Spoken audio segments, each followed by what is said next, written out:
Hello, kindergarten families. Welcome back to another episode in our parent education videos. Today, we're going to be talking about testing in kindergarten. What tests specifically does your child take in kindergarten? What are they? How do we use these tests? So let's get right into it. If you don't remember, my name is Mrs. Pasmore. I am a kindergarten teacher here at Cleveland Elementary. Let's go ahead and I'm going to shrink me down and make these bigger for you.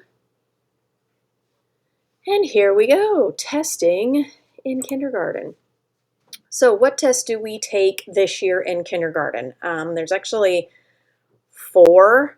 Kindergarten, we do the kindergarten readiness assessment. This is the test your child is going to take before kindergarten starts that we scheduled them to take.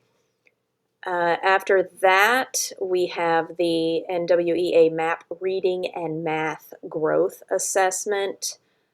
They will take that 3 times this year. Your student will take the DIBELS reading skills assessment. They will also take that 3 times this year. And then throughout the year as we finish unit assessments in reading, phonics, and math and writing, we will usually give your child a unit assessment to make sure they are on track. All right, so let's start with the kindergarten readiness assessment. So, the kindergarten readiness assessment is for any child that is enrolled in public school or those chartered public schools that have opted to participate in the assessment. So this is a state assessment. The assessment measures what your child knows and can do in 4 different areas: social skills, language and literacy, math, and physical well-being and motor development. We give this assessment to kindergarten students not earlier than the first day of July, no later than the 20th day of instruction of the school year. So right at the beginning of the school year, we like to get this done so we can get an idea of what your child knows upon entering kindergarten. And then why do we give this assessment? It's going to give teachers like me information that I can share with you to help you and me work together so that your child is successful in school. We understand where your child is at when they are beginning kindergarten. So there are 3 ways for your child to show what he or she knows on the assessment. We're going to ask them some questions, and then they answer the questions. They pick an answer. I might ask them to do something like draw, hop on 1 foot, and if I ask them to do that, they can do it.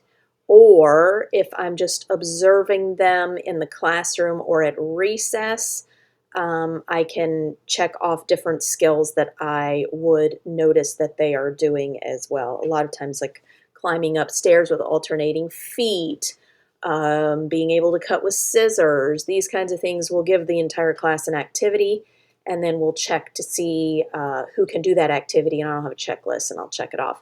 And then later we go in and we fill in the assessment if your child was able to do those skills or not. So, KRA is not designed to rank children by ability. It is not a tool for identifying students with disabilities or gifted students. It is primarily just to help me get to know your child. So don't be alarmed if there are certain areas of the test where your child is not excelling. Most children develop in different areas at different times. So they might be ahead in reading. They might not know as much in math. Some students may be doing really well in reading while other students are not doing well in reading. So it's not really meant to compare children to children and see who's got the highest score and those kinds of things. So it's used to indicate how ready your child is for kindergarten. So all students are going to need support in certain areas. All students are not going to know as much as other students. So if your child does not do well on this assessment, it is not the end of the world. It just means and tells us that your child does not know the certain skills that were on the assessment, and that we've got some work to do. It's not an alarming thing. It just tells us what your child knows or doesn't know. So don't be alarmed. Don't let the bells and whistles go off. Don't panic if they don't do well. It's just one picture of how your child is doing. All right, so now we're going to move into MAP. MAP is an assessment that we give the students 3 times a year. We give it to them in the fall, in the winter, and in the spring. MAP is a little bit different from the kindergarten readiness assessment. It is fully given on the computer. And down here I have a little video that you can click and watch on your own time that just tells you what the test is. I'm going to try and explain it in my words. If I were to click the video and play it, you wouldn't be able to hear it. So for some reason, technology, I'm not figuring out how to get it to run so that you can hear it. So let's go over some things. The test is taken on a computer in small groups with me. So I usually call 4 kiddos over at a time at the back table. The rest of the children are working independently on an assignment, and they are working quietly so the students who are taking the test can focus. The results of the MAP test are used to check for growth. So what we're looking at is in the fall, we test them, and that gives us a baseline of where they're starting and what they currently know. In the winter, we're hoping that their score will increase in math and in reading to show that they are learning and they're growing. And then in the spring, we test them again and make sure they're growing even more. The goal is that they have made a certain amount of growth in kindergarten to be ready for first grade. These test results, we'll review them with you in fall conferences. I'll go over how your child did, and then we'll also go over at winter conferences how your child did on the winter assessment so you can see how they're making growth. This test is only one piece of data that we use to measure how your child is doing in kindergarten. So again, if they don't do well on this test, and a lot of kindergartners don't because it's on the computer, they don't understand the computer, they don't understand how it works, they're bored with it, they just want to click and get through it. There are a lot of things that go into this test. A lot of them don't take it seriously and they're just clicking whatever. So we do the best we can with the data we're given, but this test is not trying to think of the words I want to use, just the ultimate judge. It's not. It's just one piece because we use many, many assessments to get an idea of how your kiddo is doing in math and reading. Okay, so that is MAP. Now we're going to talk about DIBELS, and this is a basically reading assessment. So DIBELS stands for Dynamic Indicators of Basic Early Literacy Skills. What is it? It uses different assessments that help teachers and schools determine how students are performing on important reading skills. So it's going to measure certain skills that your child needs in order to learn how to read. What skills does it measure? It measures critical skills that have been determined that your child needs to know to learn how to read. So these are phonemic awareness, phonics, fluency, vocabulary, and comprehension. In kindergarten, we look at phonemic awareness and phonics and fluency. Vocabulary and comprehension are not quite there yet. That is more when they start to learn how to read and they're actually fluently reading. So we don't really get there in kindergarten. These 5 skills are called the big ideas of reading. So they're the 5 critical things that children need to know to learn how to read. All those skills weave together and work together to allow your child to learn how to read. So if one is missing, it makes it more difficult for them to learn how to read.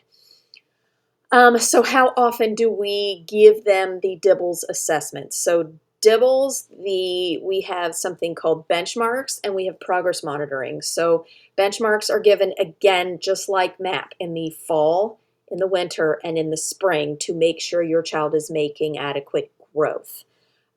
In between these benchmark assessments, we give something called progress monitoring, and we check in with them about every week, every other week, to make sure we're practicing with them and what we're teaching them is helping them to make growth, so we know they're going to grow when they get to that benchmark assessment.